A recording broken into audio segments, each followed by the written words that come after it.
Welcome to Washington Today on C-SPAN Radio for Friday, June 6, 2025. Attorney General Pam Bondi says that Kilmar Abrego Garcia, the man who was living in Maryland, then deported to a prison in El Salvador, is back in the United States to face criminal charges of allegedly transporting undocumented migrants inside the U.S. President Donald Trump tells various news organizations he does not plan to speak to Elon Musk anytime soon and says Musk has lost his mind. This comes a day after the war of words online over spending levels in the budget reconciliation bill in Congress between the two. Labor Department jobs report for May is out. 139,000 jobs created, a little lower than the month before. Unemployment rate stays at 4.2%.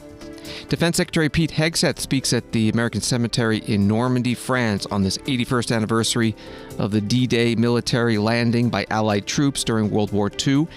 He said to walk over or run if you can, carrying equipment over that open beach as shells and bullets thunder around you again and again. I cannot imagine. Could you do that? Could I? Could we? And veterans, lawmakers, and activists speak at a Unite for Veterans rally in Washington, opposing what they say are Trump administration actions harming veterans and the benefits they have earned. Politico reports that Kilmar Abrego Garcia, the Salvadoran native whose deportation by the Trump administration was declared illegal by the Supreme Court and generated a national furor, is back in U.S. custody and will face federal human trafficking charges in Tennessee. Abrego Garcia was secretly indicted by a federal grand jury in Nashville last month on 2 felony charges: transporting undocumented immigrants and conspiring with others to do so. The charges stem from a 2022 traffic stop in Tennessee, when police found Abrego Garcia at the wheel and 9 other men in an SUV, all of whom were Hispanic and lacked identification, according to the indictment. The indictment was unsealed Friday after Trump administration officials acknowledged Abrego Garcia was in custody of U.S. authorities. That was from Politico. Attorney General Pam Bondi spoke about this at a news conference today at the Justice Department. Abrego Garcia has landed in the United States to face justice. On May 21st, a grand jury in the Middle District of Tennessee returned a sealed indictment charging Abrego Garcia with alien smuggling and conspiracy to commit alien smuggling in violation of Title 8 U.S.C. 1324. We want to thank President Bukele for agreeing to return Abrego Garcia to the United States. Our government presented El Salvador with an arrest warrant, and they agreed to return him to our country. We're grateful to President Bukele for agreeing to return him to our country to face these very serious charges. This is what American justice looks like. Upon completion of his sentence, we anticipate he will be returned to his home country of El Salvador. The grand jury found that over the past 9 years, Abrego Garcia has played a significant role in an alien smuggling ring. They found this was his full-time job, not a contractor. He was a smuggler of humans and children and women. He made over 100 trips, the grand jury found, smuggling people throughout our country. MS-13 members, violent gang terrorist organization members throughout our country. Attorney General Pam Bondi at a news conference at the Justice Department. A reporter there asked about the court cases dealing with Abrego Garcia, alleging he had not been given due process before his deportation. You will hear the answer from Todd Blanche, Deputy Attorney General. This case has been hotly debated here in Washington. In your mind, does this resolve that issue in terms of his deportation? And should this be seen in any way as complying with the judge's order to return him to the U.S. and the Supreme Court ruling that the U.S. government should facilitate his return? Well, there's a big difference between what the state of play was before the indictment and after the indictment. And so the reason why he is back and was returned was because there's an arrest warrant, which was presented to the government in El Salvador. So there's a big difference there. As far as whether it makes the ongoing litigation in Maryland moot, I would think so, but we don't know that. He just landed today. Todd Blanche, Deputy Attorney General, standing beside the Attorney General Pam Bondi at today's news conference at the Justice Department in Washington. Senator Chris Van Hollen, Democrat of Maryland, the state where Kilmar Abrego Garcia was living with his family before he was deported, writing on X, "For months, the Trump administration flouted the Supreme Court and our Constitution. Today, they appear to have finally relented to our demands for compliance with court orders and with the due process rights afforded to everyone in the United States. As I have repeatedly said, this is not about the man, it's about his constitutional rights and the rights of all. The administration will now have to make its case in the court of law, as it should have all along." The statement from Senator Chris Van Hollen, Democrat of Maryland. Another story from Politico. The House has passed legislation that would ward off non-citizens from receiving Small Business Administration loans, bringing agency-driven SBA policy shifts from earlier this year a step closer to codification into law. The bill passed Friday, 217 to 190, with 8 Democrats joining all Republicans in voting for it. If passed by the Senate and signed by President Donald Trump, the legislation would require applicants for SBA loans to submit documentation proving their citizenship status. That was the article from Politico. Here's some of the floor debate. Congresswoman Beth Van Dyne, Republican of Texas, is the bill's sponsor. In recent months, it's been discovered that under the previous administration lacks safeguards and has allowed illegal aliens, children, and even the deceased to apply for and receive SBA assistance. Thanks to the great work done by this administration, we learned that in June of 2024, the SBA approved a $783,000 loan application for a small business that was owned by almost half, 49%, by an illegal alien. And further, they found that between 2020 and 2021, the SBA issued over 3,000 loans, totaling $333 million to borrowers over the age of 115 years old. One more time. That's $333 million of taxpayer dollars that went to borrowers over 115 years old. And more than 5,500 loans totaling $300 million to children under 11 years old. Is that where we want our dollars being spent? We know that without a doubt that the previous administration welcomed millions of illegal aliens into our country. When the first 50 days of the Trump administration, ICE made over 32,809 arrests, which included 14,111 convicted criminals, including 1,155 criminal gang members. We cannot allow those kind of folks who are in our country illegally to take money away from hardworking Americans who are applying for SBA taxpayer-backed loans. I am thankful to see that the tide is now turning and that we have a new day here in America, but it is important that we pass this legislation to protect the successes of this administration in the long term. I urge my colleagues to join me in supporting the American Entrepreneurs First Act, and I yield back. Congresswoman Beth Van Dyne, Republican of Texas, on the House floor.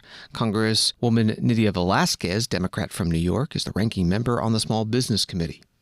My colleagues across the aisle keep claiming that the administrator, along with DOJ, identified a case wherein an illegal alien, we will get to my thoughts on that term in a minute, received a nearly $1 million loan despite holding only 49% ownership of a business. But these allegations are unsubstantiated.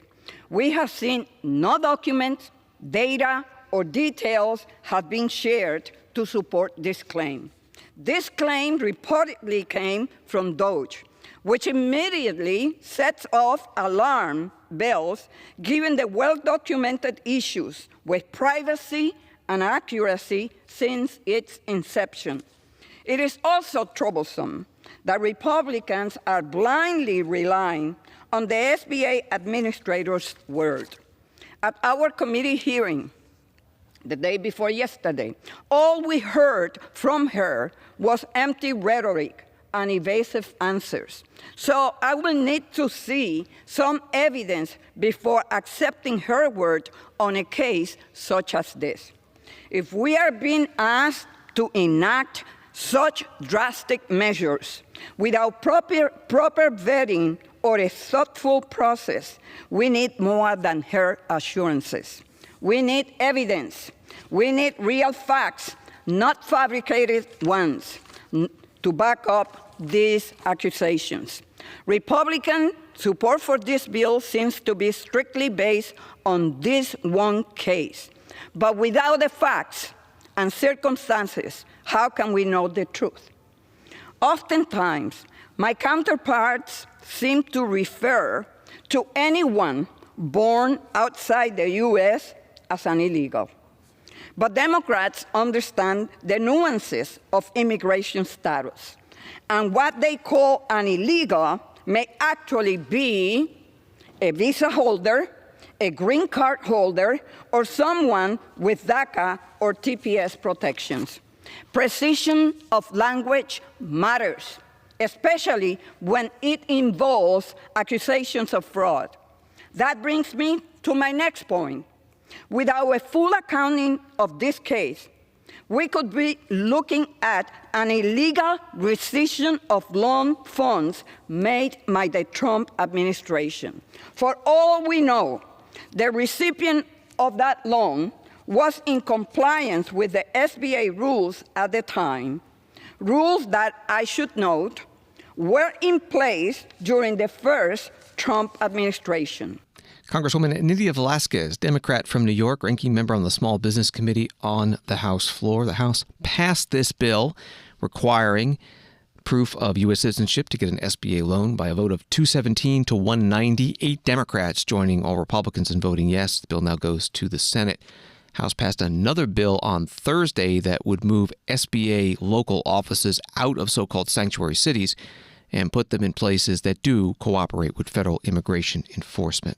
President Donald Trump spoke by phone today with several media outlets on the record, but apparently not recorded for playback, after Thursday's very public falling out with Elon Musk, the Tesla and SpaceX CEO, and until a week ago, head of DOGE, Department of Government Efficiency, angry tweets between them for several hours. ABC News writes, speaking on a phone call Friday morning shortly before 7 a.m., ABC News asked him about reports he had a call scheduled with Musk for later in the day. You mean the man who has lost his mind, he asked, saying he was not particularly interested in talking to him right now.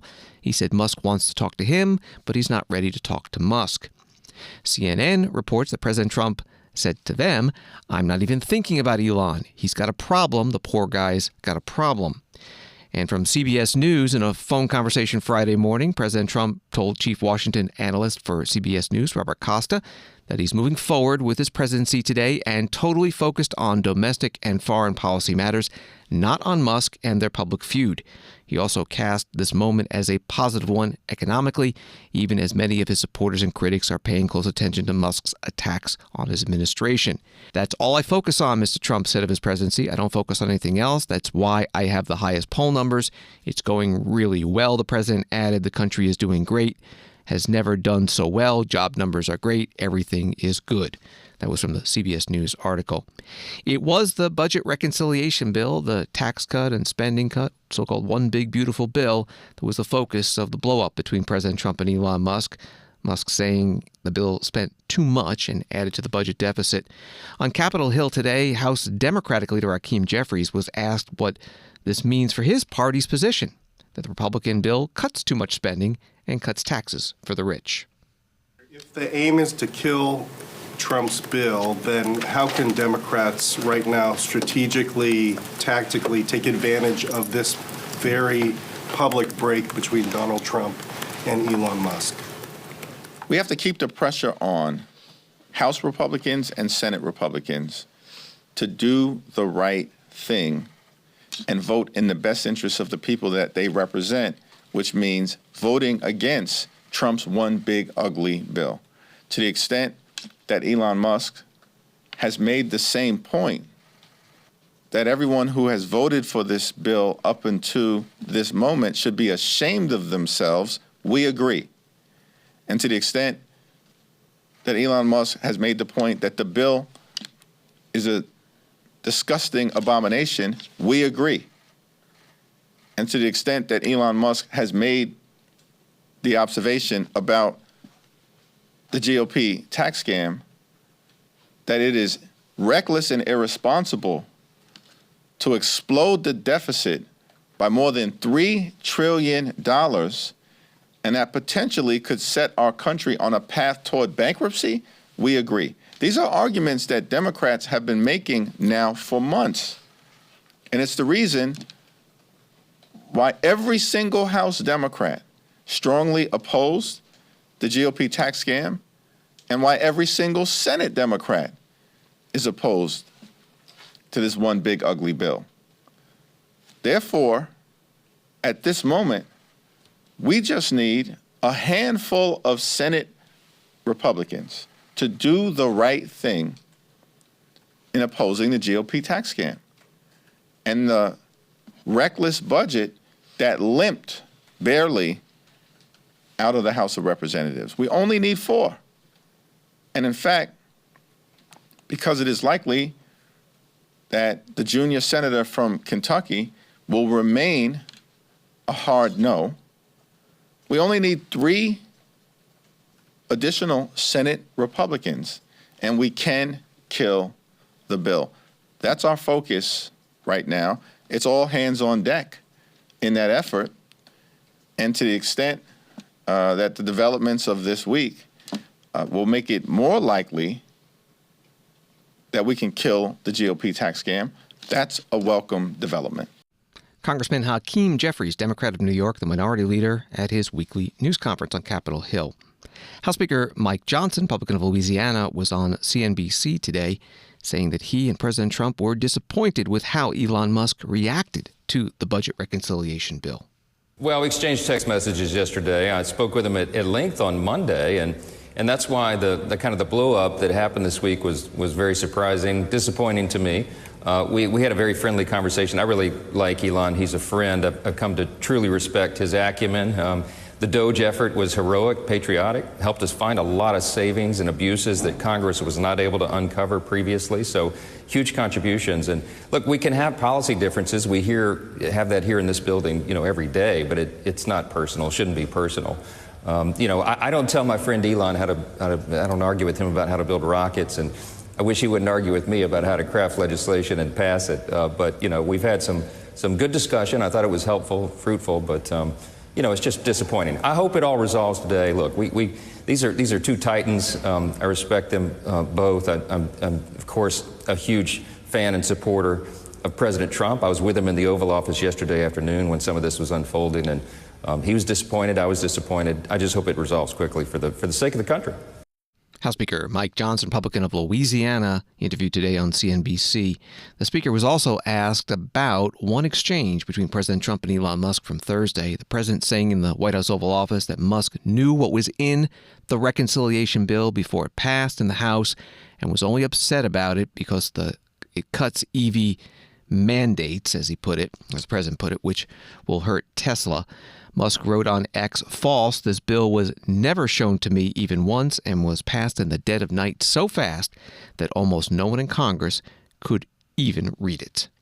We worked to craft this legislation over about 14 months. I mean, we began this in March of last year, working to craft a reconciliation package using 11 different committees in the House. They each worked in their area of jurisdiction and developed that policy over months and months of long discussion and deliberation and finding consensus on it. And so each of the committees came out with their individual pieces of the large reconciliation bill over a series of months and weeks. I mean, all this text was out in the public. Everyone knew exactly what we were talking about. There was nothing done under, late at night other than a long session to get to the final vote, and that's because the Democrats tried to stall it in the Rules Committee. So, look, everyone had plenty of time to review and digest what was in the legislation. I'm sure Elon knew what was in it as well. And look, the American people are sort of caught up in the drama of this, but I don't think at the end of the day, tweets and social media posts really determine what's the most important to the American people. I think what they're concerned about is what we all promised on the campaign trail, what President Trump was elected to do, the mandate that we got by 77 million popular votes, and that is to make sure that border is secure, to rebuild our military industrial base at a very difficult time. That's the only new spending in this bill. The rest of it is securing historic tax cuts for the people, making the tax cuts permanent, having a pro-growth set of infusion into the economy, jet fuel to the economy, which is what this bill will provide, and at the same time, a historic level of savings for the American people. It's a fiscally responsible product. It is the first in a series of steps to get us back on a sound fiscal trajectory. And I think, Joe, it's a very important message for us to send to the bond markets, the stock market, investors, job creators, entrepreneurs, risk takers around the world, and here, of course, in the U.S. economy. The Congress is serious. We have steady hands on the wheel. We're going to address the debt problem at the same time as we are making the economy work again, and we can't wait to get that done. House Speaker Mike Johnson, Republican of Louisiana, in a CNBC interview. ABC News writes that President Donald Trump is considering either giving away or selling the red Tesla he purchased to support Elon Musk. A senior administration official told ABC News the Tesla was parked on West Executive Avenue on Thursday. During the back and forth post Thursday between Elon Musk and Donald Trump, Musk also wrote this: the Trump tariffs will cause a recession in the second half of this year. Today, reporter asked White House trade advisor Peter Navarro about it. I'm curious what you make of Elon Musk's comments that Trump's tariffs will send the U.S. into a recession later this year. Well, look, Elon Musk does not like tariffs, full stop. He's made that clear from day one and going back to the first term. He's not a tariff guy, which is fine. We can have disagreements about it. But I would simply say that everybody during our first term who said that the tariffs were going to be recessionary and inflationary were obviously and wildly wrong. All we got was price stability and growth. And again, if you do the numbers, if you understand how gross domestic product is calculated, okay, if you've ever gone through that math, it's four engines of growth. It's consumption, investment, government spending, and what we call net exports, which is the difference between what we sell to the world and what they sell to us. And when you have them selling us more than we sell them, in the math of the GDP, growth goes down. So every quarter when those numbers get reported, when you see what the net number is, that number would probably be about a point or more higher if we didn't run a trade deficit. So the idea that these tariffs are somehow going to be recessionary is wrong. I mean, there's two things going on. With the tariffs, we make more things here, we employ more people in the short run, and in the longer run, we get more capital investment, and therefore we employ more people and produce more goods. So the math doesn't work there, ma'am. Given your disagreements on tariffs with Elon Musk that you just laid out, are you glad to see now that he's out of the fray? No, I'm not glad or whatever. It's people come and go from the White House. He was a special government employee with an expiration date.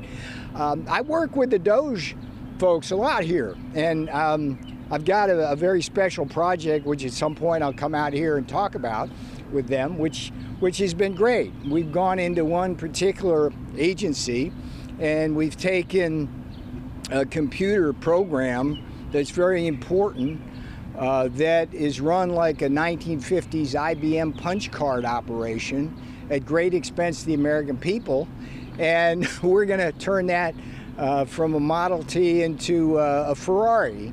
And it's going to transform a bunch of people's lives and save American taxpayers a lot of money.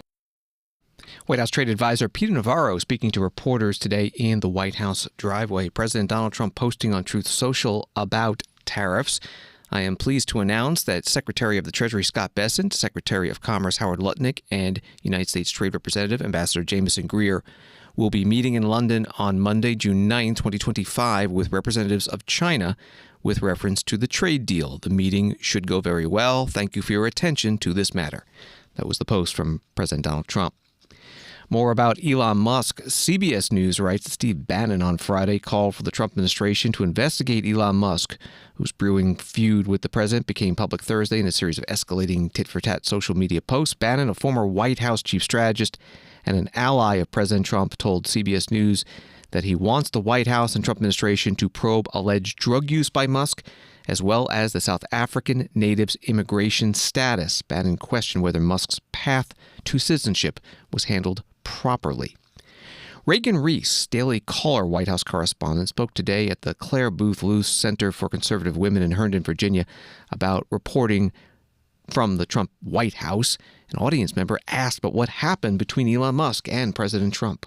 So I would love to know your opinion and what you found out last night about what is going on between Elon and Trump, and what is this show that we're seeing on Twitter. Yeah, of course. So first I'll say I had the opportunity to sit with Elon Musk about a month ago. It was a private briefing. It was a bunch of mainstream media reporters, ABC News, CBS, NBC, New York Times, Washington Post, and Reagan. And that was awesome. And I sat right next to him, and we got to talk to him for an hour about his time in the Department of Government Efficiency. And he came in laughing. He was trying to tell us jokes, and he wanted us to tell him a joke in order to ask a question. And the White House did not let us bring our phones in, or did not want us to have any service. And I was like, my mind is blank. My editors are going to kill me. I don't have a question. I don't have a joke. And then quickly USA Today was like, no, let's speed this up. We're not doing that.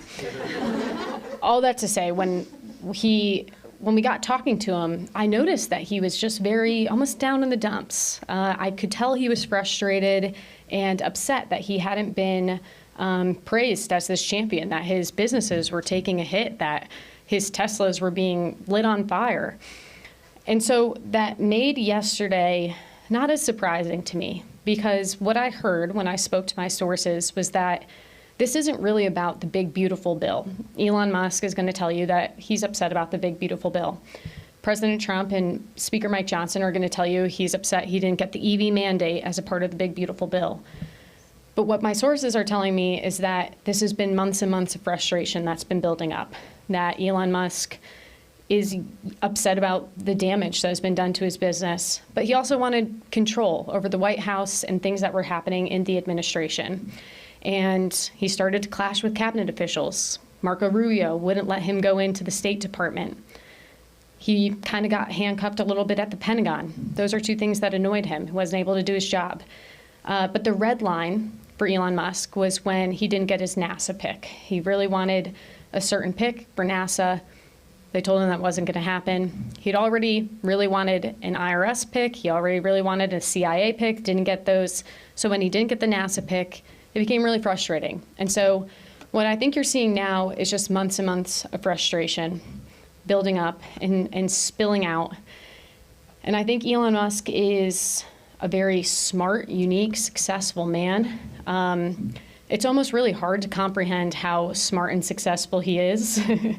And so, of course, someone like that has unlocked something completely different. He's incredible what he's achieved. And so I almost don't think that we're going to be able to understand him in full, because if we were, we would probably all be billionaires and have really successful businesses. So that, in short, is what we're seeing. I do think that there's hope for peace, and I do think if we know anything about Donald Trump, it's that he does forgive people, and he comes around eventually with people. And so I don't think that this is going to be a 3-year battle between Donald Trump and Elon Musk. I think we'll see peace. I hope we see peace. He's not used to being told yes. Yeah. Yes. Reagan Reese, Daily Caller White House correspondent at the Claire Booth Luce Center for Conservative Women in Herndon, Virginia today. Senator Chuck Grassley, Republican of Iowa, writing on X about his wife. I just heard Barbara Grassley say that disagreement and arguments between Musk and Trump must end. I know she loves both Musk and President Trump. I'd advise you to follow her advice. Chuck and Barbara Grassley have been married for over 70 years. From CNN, Russia could offer political asylum to Elon Musk following the tech billionaire's public spat with President Donald Trump, a senior Russian lawmaker said in jest earlier today. If he did need asylum, of course, Russia could offer it. Dmitry Novikov, first deputy chair of Russia's State Duma on International Affairs, told state media TASS. Novikov stressed that Musk likely will not need any political asylum, but said Russia could provide it if necessary. That from CNN. And some news about the former agency that Elon Musk headed up, DOGE, Department of Government Efficiency. This from Bloomberg. The U.S. Supreme Court gave DOGE access to sensitive Social Security information, lifting restrictions a judge said were needed to protect the privacy of millions of Americans. Over 3 dissents, the High Court on Friday granted an administration request to put U.S. District Judge Ellen Lipton Hollander's order on hold. The decision lets DOGE have full access to personally identifiable information in the Social Security Administration database while the case proceeds on appeal. That was from Bloomberg News. Washington Today continues in a moment. Get C-SPAN wherever you are with C-SPAN Now, our free mobile video app that puts you at the center of democracy, live and on demand. Keep up with the day's biggest events with live streams of floor proceedings and hearings from the U.S. Congress, White House events, the courts, campaigns, and more from the world of politics, all at your fingertips. Catch the latest episodes of Washington Journal. Find scheduling information for C-SPAN's TV and radio networks, plus a variety of compelling podcasts. The C-SPAN Now app is available at the Apple Store and Google Play. Download it for free today. C-SPAN, Democracy Unfiltered.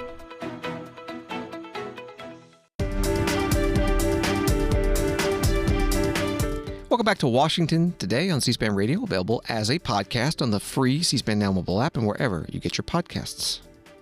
The long, resilient labor market slowed down a little in May, writes CNN, adding 139,000 jobs, according to the Bureau of Labor Statistics data released Friday.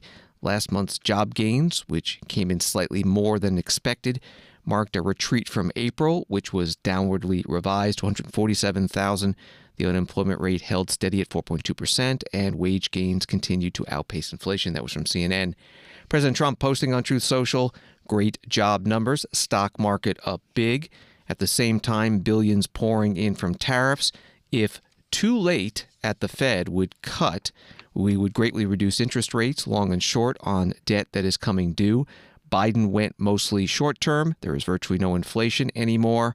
But if it should come back, raise rate to counter. Very simple. He is costing our country a fortune. Borrowing costs should be much lower. That post from President Donald Trump, referencing the nickname he has given Federal Reserve Chair Jerome Powell, too late, and calling on him, as he's done in the past, to cut interest rates. Stephen Myron, chair of the White House Council of Economic Advisors, was interviewed on CNBC about this. Inflation is very well behaved. Core inflation in the last couple of prints was at the lowest level since March of 2021, right? So that's undid all of the Biden administration's inflation, and inflation's pretty well behaved. There's no evidence whatsoever of, incipient reemerging inflation threats. And I think that we do have to acknowledge that the president has a really good track record of being right on monetary policy. He was right in 2019, 2018, saying that inflation was not a threat. Consensus eventually came to his view. He was right in 2021 that inflation was going to reemerge, and consensus came to his view again. I think we have to acknowledge he's got a pretty good track record on this. I think, Chair Myron, there's an argument for why the Fed should pay closer attention to moderation in jobs and in the overall economy. And I highlighted some of the weaker spots in the jobs report today. And yes, inflation is behaving itself now, but most economists think we haven't really fully seen the impact of tariffs yet, whether it's retailers hoarding inventories or waiting on price increases, but that's coming. You see that all over the survey data. I mean, you see it in some survey data, but the survey data tend to swing around based on sentiment, based on the stock market, and there's not really a good, a good correlation between what happens in survey data in recent history and what happens in hard economic data. That correlation has softened quite a bit. So what I would say is there's no evidence of it thus far. Perhaps it emerges, but there's no evidence thus far. And we did this experiment in 2018, 2019, and we saw that there was zero macroeconomic evidence of material increases in inflation whatsoever. Indeed, the Fed's core measure of inflation went down over that period. Stephen Myron chairs the White House Council of Economic Advisors, a CNBC interview today. Wall Street, the Dow up 443, NASDAQ up 231, S&P up 61. From the Washington Times, President Trump thanked the chairman of 2 Senate committees for brokering a deal with Republican Senators Mike Rounds of South Dakota and Deb Fischer of Nebraska on a provision in his massive tax and defense big beautiful bill to auction a portion of the government-owned spectrum for commercial use.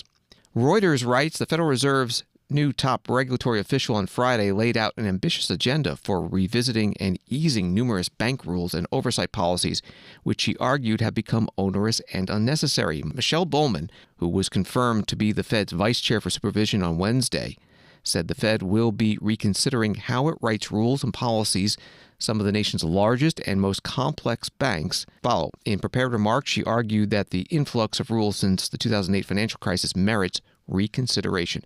That was the article from Reuters. Michelle Bowman spoke today at Georgetown University. Since the passage of the Dodd-Frank Act nearly 15 years ago, the body of regulations that all banks are subject to has increased dramatically. Many of the reforms made after the 2008 financial crisis were important and essential to ensuring a stronger and more resilient banking system. Yet a number of the changes that were made were backward-looking, responding only to that mortgage crisis and not fully considering the potential future unintended consequences of future states of the world. Now, with well over a decade of change in the banking system now behind us post-implementation, it's time to evaluate whether all of these changes continue to be relevant. Some of the regulations put in place immediately after that financial crisis resulted in pushing foundational activities out of the regulated banking system into the less regulated corners of the financial system. So we need to ask ourselves whether this continues to be appropriate, and was it appropriate at the time?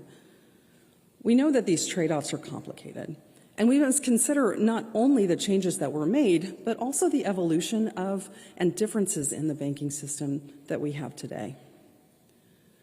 In any case, driving all risk out of the banking system is at odds with the fundamental nature of the business of banking.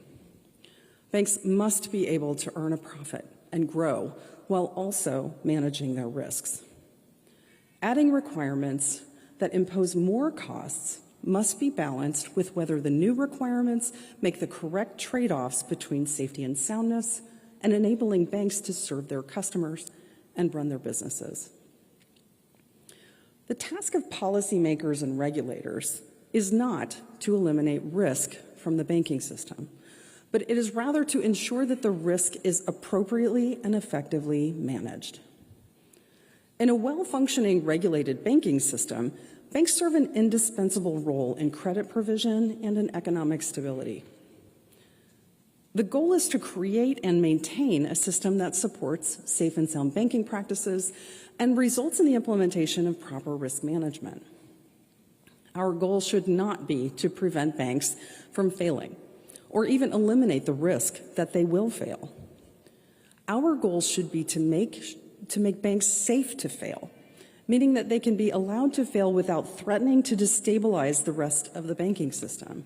Michelle Bowman, Federal Reserve Vice Chair for Supervision, today at Georgetown University. She has been a Fed governor since 2018, and the Senate confirmed her to the vice chair spot this week.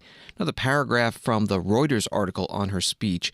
Bowman also indicated the Fed would cast a critical eye on so-called horizontal reviews, where supervisors deeply examine numerous banks on a particular issue. She contended this approach can result in banks effectively being ranked against each other and can ignore their unique individual characteristics in identifying shortcomings.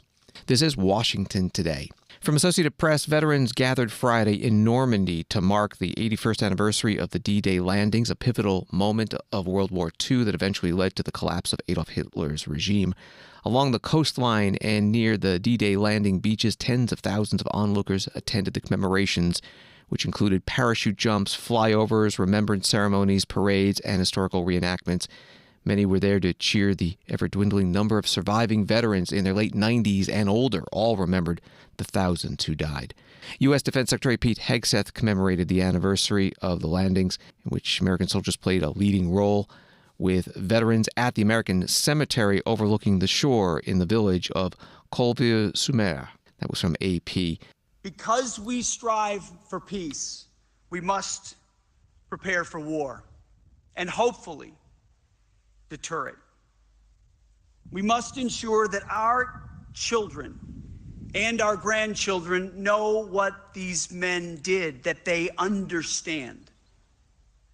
I used to say, and it's a cozy thing to tell ourselves, especially after World War II, that they fought so that their kids and grandkids won't have to. And in some cases, that was true.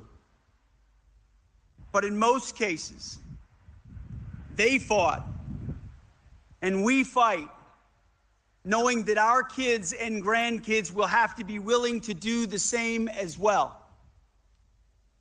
Because history is not over. Evil has not been eradicated from the globe. Good men are still needed to stand up. America will require such men. The world will require such men. And therefore, we must teach our kids and grandkids to understand, to remember, and to live worthy. Our world is a better place when Europe and America are strong, free, and independent. France understands this well, and so do the men buried here, and so do the men sitting before me. Our nations together have endured a bond intertwined by history, and we share this hallowed ground underneath our feet, dedicated and consecrated by the blood of our heroes. Our moment today is an echo. It's an echo of theirs. And may we live worthy of them. Defense Secretary Pete Hegseth at the American Cemetery in Normandy, France, on this 81st anniversary of D-Day. Returning to the Associated Press article about that ceremony, the French Minister for the Armed Forces, Sébastien Lecornu, told Hegseth that France knows what it owes to its American allies and the veterans who helped free Europe from the Nazis. We don't forget that our oldest allies were there in this grave moment in our history.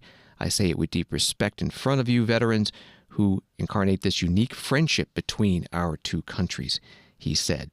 Back in Washington, D.C., Congressman Mark DeSaulnier, Democrat of California, spoke on the House floor about a 102-year-old D-Day veteran constituent who's now a social media star. I rise today to honor World War II veteran and D-Day survivor Papa Jake Larson for his invaluable contributions to our country. After Pearl Harbor, Jake was eager to serve his country. He enlisted in the National Guard at just 15 years old, not telling the truth about his age. He was sent to Europe, where he assisted in the planning and participated in the invasion of Normandy on D-Day, and bravely endured 6 battles, including the Battle of the Bulge.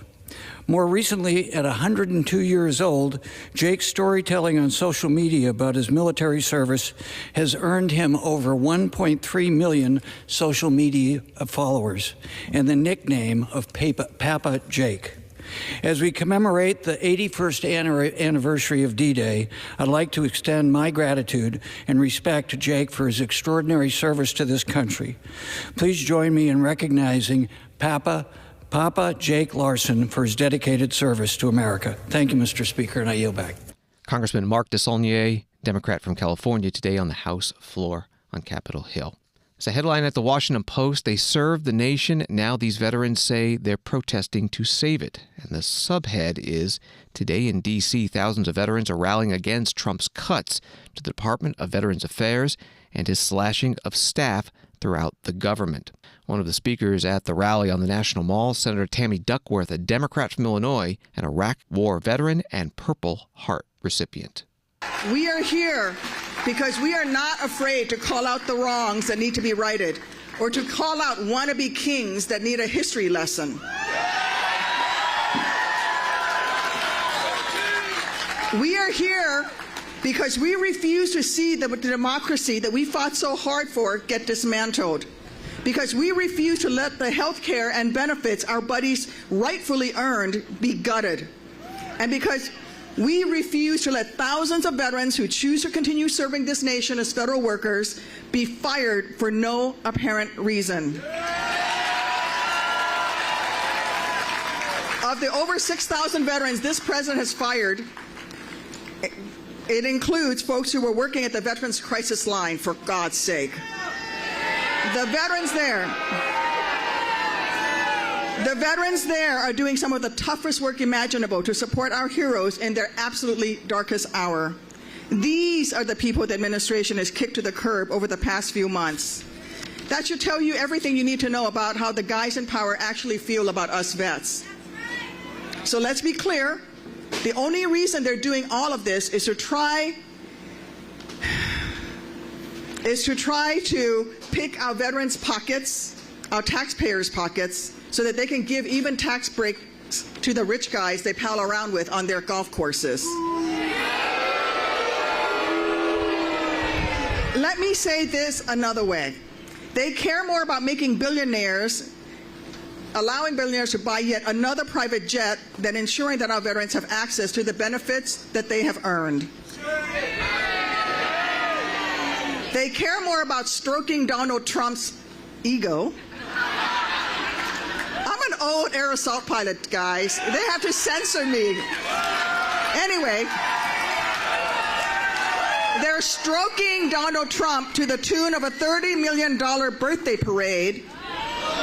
You know what they should do? I asked the Secretary of the Army yesterday, why would you do that? He said, well, you only get to celebrate the Army's 250th birthday once. And I said, well, wouldn't it be better to celebrate the Army's 250th birthday by spending $30 million on military families' child care? Or maybe let's spend that $30 million to save veterans' jobs. Or how about making better access to health care for veterans? Senator Tammy Duckworth, Democrat from Illinois, at today's rally on the National Mall in Washington. It was titled Unite for Veterans, Unite for America. The group's website reads, "We're coming together to defend the benefits, jobs, and dignity that every generation of veterans has earned through sacrifice. Veteran jobs, health care, and essential VA services are under attack. We will not stand by." Senator Duckworth referred to an upcoming parade. It is on President Donald Trump's birthday, June 14th. That's also Flag Day, and it's the Army marking its 250th anniversary. The parade will be through Washington, D.C., near the National Mall, tracing the Army's evolution from Revolutionary War to modern times and into the future. It will feature Army equipment, flyovers, nearly 7,000 soldiers in uniforms from past and present. C-SPAN will have live coverage of the parade beginning June 14th at 6 p.m. Eastern, with a look at Army history along with sights and sounds from key points around the parade route. The parade itself begins at 6:30 p.m. Eastern. It will be followed by an enlistment and re-enlistment ceremony attended by President Donald Trump. The evening will end with a parachute demonstration by the Army's Golden Knights, along with a concert and fireworks. This will be live on C-SPAN television. You could also follow it on the free C-SPAN Now mobile app.